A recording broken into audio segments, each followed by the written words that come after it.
का घटनाक्रम हुआ। किस बात को लेके ज्यादा मेरा मकान ओसवागर में है और मेरे मकान के जस्ट पीछे प्रवीण सिंह आसोलिया का मकान बन रहा है जो कि कैलाश कुंवर के नाम पर है।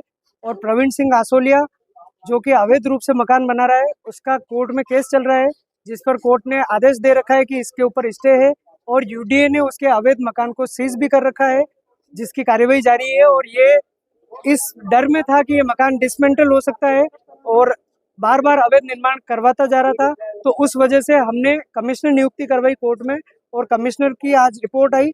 कमिश्नर ने आज मौका देखा और मौका पर्चा बनाया जिस वक्त प्रवीण सिंह आसोलिया, अनुराग राव जो कि प्रवीण सिंह आसोलिया के सगे चाचा का लड़का है, और उसके साथ एक काले शर्ट पहना हुआ एक व्यक्ति, ये तीनों ही कमिश्नर साहब के सामने मौके पर मौजूद थे।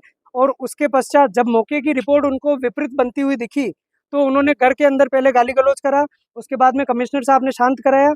कमिश्नर साहब वहाँ मौके से निकले और उसके बाद में मैं और मेरे पिता दोनों हम हमारे घर की तरफ जा रहे थे, तो उनके मकान और मेरे घर के मकान के पास में एक चौक है जहाँ से मैं निकला और मेरे पिता पीछे पीछे आ रहे थे। तो उस प्रवीण सिंह आसोलिया ने जानबूझकर गाली गलौज करते हुए मेरे पिता को बुलाया और ये बोला कि मेरी बहुत तगड़ी अप्रोच है, तुम मेरा कुछ नहीं बिगाड़ पाओगे और तुम्हें और तुम्हारे बेटे को मैं जान से मार दूंगा और न तो कोई सबूत मिलेगा न कोई गवाह मिलेगा और मैं सब कुछ मिटा दूंगा। उसके बाद मैं मेरे पिता को लेने गया। मेरे पिता को जब मैं लेके आने लगा तो उसने मेरे से भी गाली गलौज करी, हाथापाई करने की कोशिश करी। मेरे पिता के सिर में, नाक के ऊपर, मुंह पे और छाती के ऊपर लातों और गुस्तों से वार किया, उनको नीचे गिरा के उनको उनके ऊपर जानलेवा हमला किया और वहीं मौके पर वो मेरे पिता अचेत हो गए। उसके बाद में उन्होंने मेरे से हाथापाई करी और मैं जब मेरे पिता को लेने गया तो उसके बाद में उन्होंने मेरे से और ज्यादा हाथापाई करी और बोला कि मैं तेरे को भी जान से मार दूंगा। उसके बाद जब उनको वहां पे हो हल्ला होने लगा, लोग इकट्ठे होने लगे, तो वो तीनों कार में बैठकर फरार हो गए। जिसके पश्चात वो तीनों ये जानबूझकर प्रतापनगर थाने, ऐसा सुनने में आ रहा है कि जानबूझकर प्रतापनगर थाने की तरफ गए कि ये रिपोर्ट कराए जिससे पहले मैं रिपोर्ट करूं।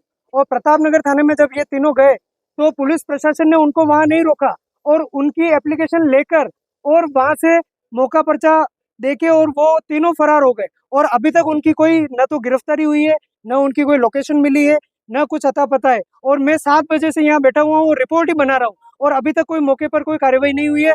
ये सिर्फ ये बता रहे हैं कि मैंने नाकाबंदी कर दी है, ये कर दिया, वो कर दिया, लेकिन अभी तक कोई कार्रवाई नहीं हुई। इतना बड़ा घटनाक्रम हुआ और एफआईआर का इंतजार कर रही है प्रशासन, तो किस तरीके से देखते हैं प्रशासन की इस कार्रवाई? प्रशासन, प्रतापनगर थाना पहले भी बदनाम था, लेकिन उसकी गिरफ्तारी प्रतापनगर थाना पहले भी इस वजह से बदनाम था। पहले भी कई एसएचओ, कई थानेदार वहां से तलब हुए हैं, वहां से उनको हटाया गया है। और उसके पश्चात भी आज की तारीख में भी ये इसी तरह के घटनाक्रम चल रहा है। वो प्रवीण सिंह राव है और जो वहां पे सीआई साहब है वो भी राव है। तो वो उन्होंने जब वो एप्लीकेशन देने गए तो उन्होंने उनको वहां क्यों नहीं रोका? ये इससे 2.5 महीने पूर्व भी मैं प्रतापनगर थाने में एक एप्लीकेशन देने गया था, जब भी उन्होंने एप्लीकेशन को गुमराह किया, जब उन्होंने कोर्ट को स्टे दे रखा था, उसके बावजूद ये इस तरीके का अवैध मकान का निर्माण हो रहा था जिसपे यूडीए ने सीज भी कर रखा है, कोर्ट ने स्टे भी दे रखा है। उसके पश्चात भी प्रशासन की इस तरह की डिले, जिस वजह से आज मेरा बाप चला गया। और इन तीनों गुंडों ने जानबूझकर जानलेवा हमला किया और मारने की वजह से ही, कि मैं मारना ही चाहता हूं, उस वजह से इन्होंने हमला किया। क्या मांग करता है समाज और आपकी? समाज और मेरी ये मांग है कि पहले तो इन तीनों की गिरफ्तारी हो और इसका जो 4 मंजिला 30 फीट रोड पर अवैध निर्माण बना हुआ है या अवैध निर्माण चल रहा है, उस चारों मंजिल को इसको पहले ध्वस्त कराया जाए। ध्वस्त कराए बिना मैं मेरे पिता की बॉडी यहाँ से नहीं लूंगा और तीनों की गिरफ्तारी कराए बिना मैं यहाँ से नहीं लूंगा और उचित मुआवजा दिलवाया जाए। समाज एक राजनीति में भी बड़ा प्रतिनिधित्व देता है हर समय में यहाँ पर, लेकिन अभी कोई आपके समाज के जो बड़े बड़े नेता वो नजर नहीं आ रहे, क्योंकि हर समय हम देखते हैं कि यहाँ पे आते हैं किसी तरह का घटनाक्रम होता है। उनको अभी तक सूचना नहीं मिली होगी। वो सब सुबह 8:30 बजे सब यहाँ पर मौजूद होंगे। मिली है वो सब आगे है। और अगर एक तरफा कार्यवाही उस साइड की जा रही है तो हम एसपी ऑफिस पे भी पेश होंगे, प्रतापनगर थाने पे भी धरना देंगे। बॉडी यहाँ से तब तक नहीं उठाएंगे जब तक उसका मकान ध्वस्त नहीं होता और उन तीनों की हत्यारों की गिरफ्तारी नहीं होती।